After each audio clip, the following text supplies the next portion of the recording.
निवडणूक लढणार नाही असं अजित पवार म्हणाले नाही, तसं सुनील तटकरे यांनी त्यावर म्हटलंय। आम्ही अजित पवारांच्या नेतृत्वात विधानसभेला सामोरं जाऊ असंही तटकरे यांनी म्हटलंय।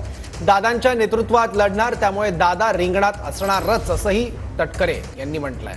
तर अजित पवारांचं भविष्यातलं प्लॅनिंग हे माहीत नाहीये असं चंद्रकांत पाटील यांनी प्रतिक्रिया दिली आहे। लोकसभेच्या अनुभवातून अजित पवारांनी काही गणितं केली असतील असं चंद्रकांत पाटील म्हणाले आहेत। दादाने मी लढणार नाही असं वक्तव्य केलेलं नाही आहे। विनाकारण चुकीचा अर्थ त्या ठिकाणी काढला जातो आहे। आगामी येणाऱ्या विधानसभेच्या निवडणुका महायुती म्हणून राष्ट्रवादी काँग्रेस पक्ष अजितदादांच्या नेतृत्वाखाली लढणार आहे। स्वाभाविकपणे त्यांच्या नेतृत्वाखाली ज्यावेळेला या निवडणुकीत आम्ही समोर जाऊ त्याला अधिकतर यश पक्षाला कसं मिळेल याचा आमचा सर्वांचा प्रयत्न त्या ठिकाणी आहे। ज्यावेळेला सेनापतीच्या नेतृत्वाखाली आपण निवडणूक लढत असतो त्याला तर स्वाभाविकच त्या निवडणुकीच्या रिंगणात असणार, त्याच्यात काय कोणाच्या मनामध्ये दुमत असं काय कारण नाही। अजित पवारांचं फ्युचर प्लॅनिंग काय आहे हे काय मला माहीत नाही।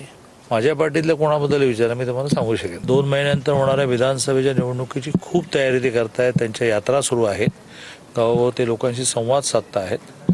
लोकसभेच्या अनुभवातून काही गणितं त्यांनी केली असली तर ते मला माहिती